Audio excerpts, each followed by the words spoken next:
This is the last time I'm talking about price for the Nintendo Switch games, and we need to talk about Mario Kart because we had the Mario Kart Direct a little while ago, and I think the genuine consensus online is that this Direct did not provide any substantial information as to why this game is $80. And I agree with this. I am on the same page. Nothing in this Direct actually lined up with this. I've already made a separate video talking about the price of the Nintendo Switch 2 and the price of games and my opinions on it, and most of my opinions still line up with that video. So if you guys want to see that, you can check that out. But I am on the same page that this Direct just didn't show enough info to justify what it is. And I don't necessarily think that's a problem with Mario Kart specifically. I think it's more of an issue of actual delivery of the messaging from Nintendo, and we're going to talk about that all here today. Make sure you like and sub for Nintendo stuff, but we're going to get into it here. Now, like I said, this Direct showed very little outside of what we already knew. Now, I say that with an asterisk because of the fact that if you are heavily following the Nintendo Switch hands-on previews that they've had, where people have gotten hands-on with Mario Kart and talked about the things that are available in Mario Kart, we already knew pretty much everything that was in this particular Direct. They did show us a couple other things like the battle mode. They showed us some of the P-switches that we'll be able to access in the open world and some of the collectibles in the open world and how the costumes work. That was all not talked about in the hands-on preview or seen in the hands-on preview, so that was new information. However, everything else that they showed wasn't groundbreaking or new. However, I say this with an asterisk because of the fact that not everyone in the scene that's interested in the Nintendo Switch 2 is keeping up with all the hands-on stuff, not watching the YouTube videos from content creators who went to the hands-on stuff. So not everybody actually knows what is coming in Mario Kart World. So if little Timmy, who doesn't watch YouTube a whole lot, hops on and watches the Mario Kart Direct, they now know exactly what is going on in the Mario Kart World versus, somebody like myself or people that are watching a video like this who are in the scene and paying attention to what is going on with Mario Kart and with the Switch 2 stuff. We already know because we've been watching the hands-on stuff and we know what to expect from this game. So to me, this Direct seemed like it was targeted more toward casual fans who aren't necessarily as dialed into the information that is already available regarding this game. And I don't think that's a bad decision on Nintendo's part. I think that makes sense. If you're trying to get more people to understand what Mario Kart World is, it makes sense to have a Direct talking about all of these things. The problem actually lies in the fact that they said that we would know why this was an $80 game after the Direct, and there wasn't really a whole lot of new information in this Direct. So to me personally, it feels more like they need to do another Direct to talk a little bit more in depth about certain aspects of the game, talk more about what we can do in the open world, talk about the split between online and the open world, because it looks in the menu that there's different options. You go online, you do races, or you do the knockout tour, or you go to the open world and you do stuff. So I think they need to talk more about what is actually happening in the open world, things that you can do and things that you can expect in that open world, and talk about the differences between the online versus the open world stuff as far as racing is concerned. I also think what would be really important is to highlight more collectibles outside of the character costumes. We already obviously know that we're going to unlock character costumes. We know that we're going to unlock more carts through playing the game. Talk about things like Rainbow Road. They teased Rainbow Road, and that completing all of the Grand Prix would then unlock Rainbow Road. Talk about that. Talk about other things like that, assuming they exist, that would then incentivize us to believe there's more content to unlock and experience, so that way we could justify the $80 price tag. Now, as I said, I'm on board. Everything I saw in that Direct doesn't necessarily justify what the price tag is for this game. However, I will also say that the price of a game is not an objective opinion. It is a subjective one. If you don't know the difference, I'll throw it on screen for you, okay? The price and what is worth something to each individual person differs from person to person. So what is worth $80 to someone may not be worth $80 to another person. And that's just how money works. You have to assess what the value of certain things are to you as an individual. And to me personally, while I can agree, I didn't see anything that was necessarily worth $80 in this particular game. I love Mario Kart, and I'm going to pay $80 to play Mario Kart. Am I part of the problem? Potentially. I will wholeheartedly admit that. You can call me a Nintendo shill, whatever the case may be. I love playing Mario Kart, so I can understand that. I think the real issue all around with Mario Kart being $80 is, again, not a Mario Kart problem. It is a messaging problem from Nintendo. I think if they would have out the gate said, Mario Kart is an $80 game and we are doing variable pricing, the exact thing that Doug Bowser talked about in that Washington Post interview, if they said that in the direct and explained it a bit better than what we got from that quote in that interview, and I'll bring up that quote here in a second, I feel like we wouldn't be in this situation, or at least it wouldn't be as negative as it is online. Now, I will say also, if the game just launched at $70, I don't think we'd be having this conversation at all. I think people would just be like, well, that's expected. That's what every other game costs on other platforms. I think it's just the $80 factor that is really hiking up some of the, this is going to suck, this is going to blow, bring down the price kind of thing.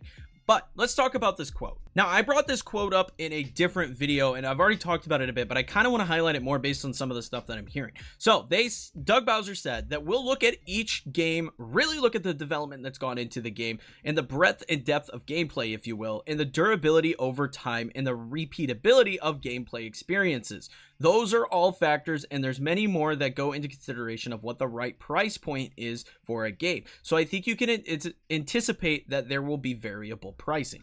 Now, what I've noticed online is that people are really focused on that first point in that quote, that they'll look at each game and really look at the development that's gone into the game.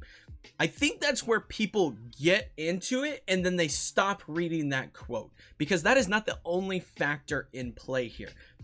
That is part of it. Yes, the development is part of that. However, the other factors that they listed are the repeatability of gameplay experiences. And I think this is a bigger component as to why Mario Kart is $80 versus something like Donkey Kong being $70. And I've seen a lot of comparisons from that. They're like, oh, is Mario Kart going to be great and Donkey Kong sucks based on variable pricing? No, I don't think that's the case. I think because people are ignoring the repeatability of gameplay experiences from that quote, they are so focused on development and the depth of gameplay part that they are missing the repeatability factor. Mario Kart is a game that you will play over and over and over and over and over, race the same tracks, do the Grand Prix, play online, play with your friends. You're going to put hours and hours and hours and hours into that game because that's how Mario Kart works. You just keep playing and racing the same stuff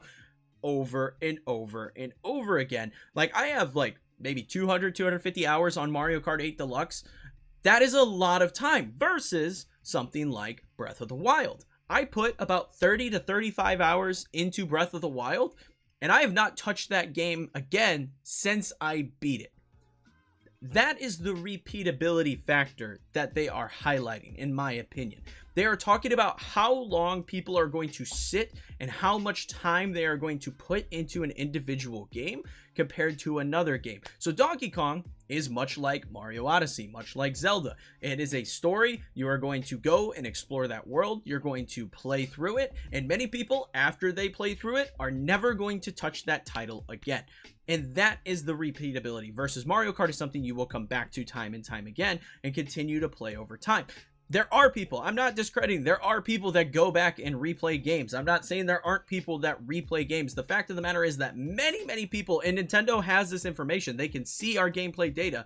They have this information. They can see what games people are continuing to play versus the games that they are stopping playing based on our gameplay hours.